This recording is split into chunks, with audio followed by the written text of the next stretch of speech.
முளை கட்டின பச்சை பயிறு வடை செய்யலாம் வாங்க. முளை கட்டின பச்சை பயிரை வந்து ஒன்றும் பாதியுமாக அரைச்சி எடுத்துகிட்டு வந்துக்கலாம். இந்த மாதிரி ஒன்றும் பாதியுமாக அரைச்சிக்கணும்.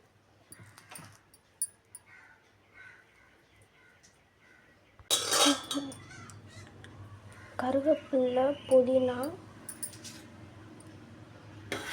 அப்புறம் 3 பெரிய வெங்காயம் நறுக்கி வச்சுருக்கதை ஆட் பண்ணிக்கலாம். 3 பச்சை மிளகா, 3 காஞ்ச மிளகா, அப்புறம் 1/2 ஸ்பூன் வந்து ஜீரகத்தை போட்டு மிக்சியில் அரைச்சிடணும்.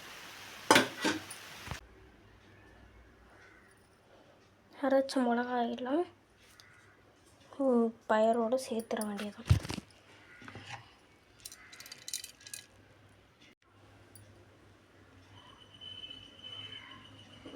கடலை மாவு 2 டீஸ்பூன். ஈரமாக இருந்துச்சுன்னா கடலை மாவு இந்த மாதிரி சேர்த்துக்கோங்க. அரிசி மாவு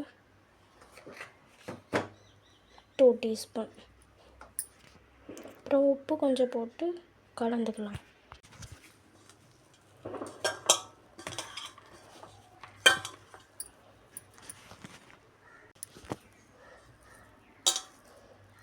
இந்த மாதிரி பதத்துக்கு வந்து இது நல்லா பிசைஞ்சுக்கோங்க உப்பு போட்டு. அப்புறம் இப்படி உருட்டணும். இங்கே பாருங்கள் எப்படி உடையுதுன்னு கரெக்டாக பார்த்துக்கோங்க. உருட்டணும் நான் உடைச்சா இப்படி வரணும்.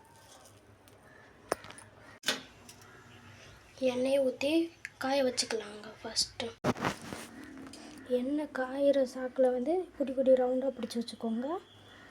அப்போ வந்து நம்ம டக்குன்னு காஞ்ச பின்னாடி தட்டி போடுறதுக்கு கரெக்டாக இருக்கும். இந்த மாதிரி கைகளை வச்சு ப்ரெஸ் பண்ணி வந்துடுங்க. எண்ணெய் சூடாக இருக்கும் போது போட்டு பாருங்கள் அப்படியே திருப்பி விட்டுடலாம். ஃபஸ்ட்டு வந்து ஃபுல் ஸ்பீடில் வச்சுக்கோங்க.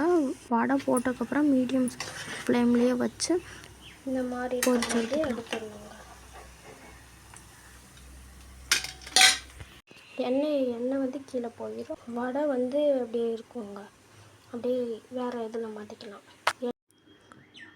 பச்சை பயிறு வடை ரெடி ஆயிடுச்சுங்க.